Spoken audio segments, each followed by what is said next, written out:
Welcome, everybody. Welcome. My name is Juan Vides, and I'm the founder of Winning on Wednesday. Winning on Wednesday is a platform that meets every Wednesday at 11 o'clock Eastern Standard Time. And the purpose is to simply get to know each other. I always say people do business who they know, like, and trust. And speaking of liking and trusting, I would like to speak to or introduce one of our WOW members, Lisa Chalker. How are you, Lisa? Hi, Juan. Nice to be here with you. Thank you for the Thank you. invitation. Thank you. So tell us quickly a little bit about yourself. Well, I am an entrepreneur, serial entrepreneur. I have two businesses, but the one I'm on today is my financial agency. And I started this about 5 years ago to bring financial literacy to the masses. Excellent, excellent. Thank you. And so tell us, where did it all get started? Where did you grow up?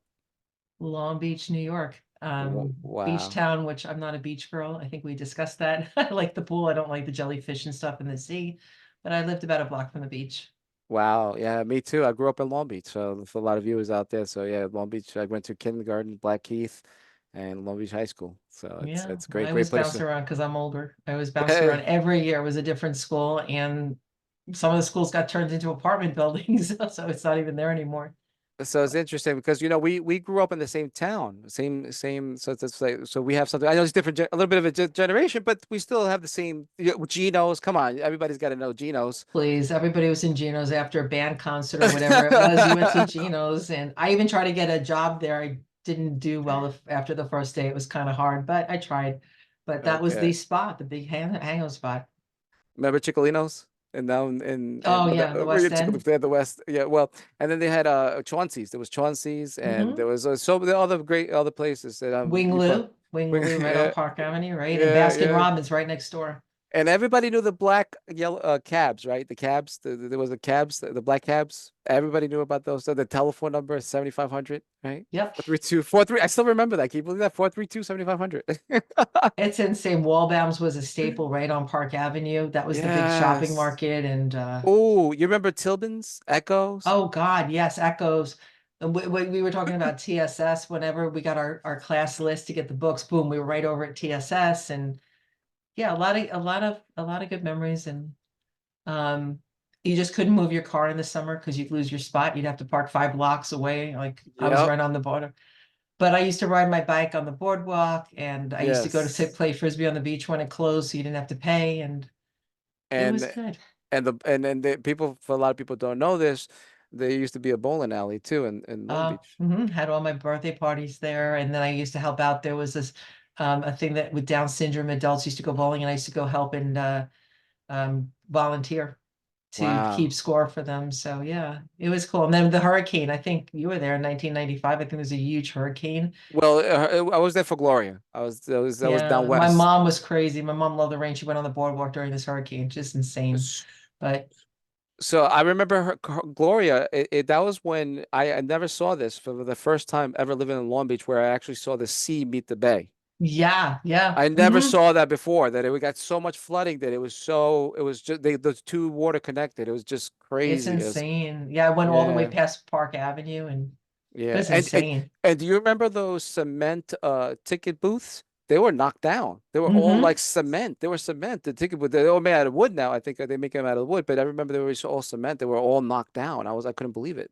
It was insane. Everybody wanted to be a ticket taker in the summer. They'd have to put their name on because it was an easy job. If you like to be out in the sun, you just sat in the sun, took tickets, and got paid for it, which I didn't like. I never did, but I Yeah, had friends that did them. but I have to say Long Beach was a good place to grow up, right? Would you It was. say? It was just hard. It took you 15 minutes to get off of Long Beach, right, to get to the Loop Parkway. And then I know Yes, when I first moved yes. to Massapequa, I was like, oh my God, I can go 10 minutes to the Sunrise Mall, Roosevelt Field, and come back and drop my stuff off. I don't have to do 15 minutes just to get out of town to get on a parkway. So it Wow. was a little isolating. It's only Um, 3 ways off. so tell us, did you have any aspirations of being what, like, I mean, I think you were a kid, we were growing up. I mean, I wanted to be like a veterinarian, a doctor, whatever. What did you any goals when you were like young? Any like ideas or Super young. I think every kid wants to be a movie star, an actress, right? But that was short-lived. And then really, I just wanted to help people and I love teaching. And so I remember wanting to be a special education teacher when it really wasn't a thing. And I remember my guidance counselor, I was a junior, and he says, well, I don't think that's going to be an up and coming field, you should be an accountant. I go, well, no offense to any accountants, but I didn't want to be an accountant. Okay. So my mom always told me to do what makes me happy. And Yep. I said, and I found out that St. John's University was offering a dual bachelor's degree in special ed and elementary. So I went there for my bachelor's. I finished in 3.5 years. And then I went to Adelphi for my master's and got a master's in teaching the deaf because I loved ASL and I loved the language, and that's what I wanted to do. But And did you have any role models?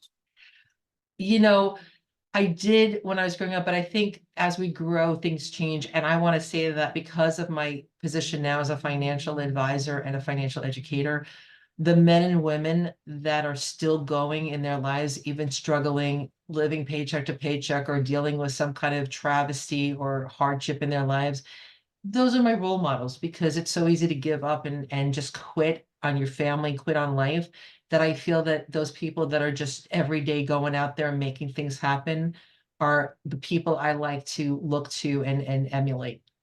Right. Right. So it's Wow. not your traditional one person kind Yeah. of thing. Yeah. How about any hobbies or interests? Well, there's no room for hobbies with two businesses. And I'm a new grandmother, a 15-month-old little Oh, girl. So I babysit. congratulations. Yeah. So it's just about them. And probably by the time I'm done with appointments and everything, I'm pooped. There's just no hobbies anymore for me. My days are filled with a whole bunch of stuff, just making things happen and helping people. Wow. So, I know you say you went into teaching. So tell us about your first like job experience. How was that like, and what made your journey to go on your own? And tell us the whole experience through that for your first job Okay, I'm experience. gonna try So, Cliff Notes. My very first eh, job was at 16 at the local Wallbounds, which was a disaster. I was such a child at 16. I was so like, whatever. I don't want to go into that, mhm. but I went through each summer with a different food store, food town, all that stuff. But then my first job right out of college was teaching sixth grade at Lincoln Orange School in Island Park. And I got married at 21 and I got pregnant at 24. And I wanted to be a stay-at-home mom. And so I had my kids and I was about ready to go back to teaching after my third child. And it was like 2003. She was about 8 months old, but a business fell in my lap. That was my marketing business. Long story, not going to go through it. But it was a way for me to stay home, though in 2003 it wasn't the sexy thing to do to have a home-based business. But I made it work and I grew, and it was a struggle because I really didn't know what I was doing.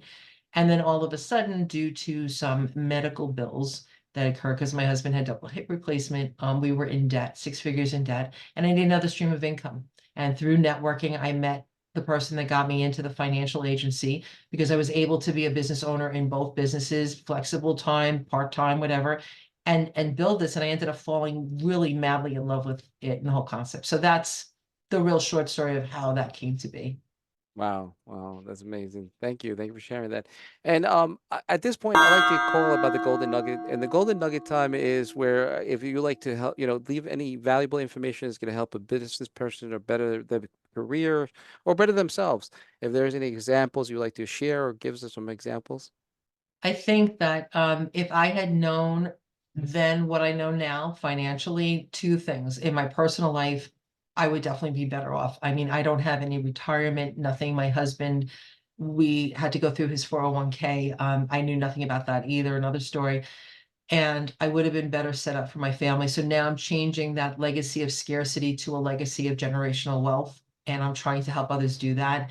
As far as being a business owner, again, if I knew now, then what I know now, I think that my marketing company would have been on better financial standing because right now I'm implementing a lot of things into that. So I also am looking, when I help business owners, I want to teach them financial concepts. I want them to be educated because the more you know how your money works, the more you can make it work for you and keep it in your pocket. Excellent. So Well, thank you.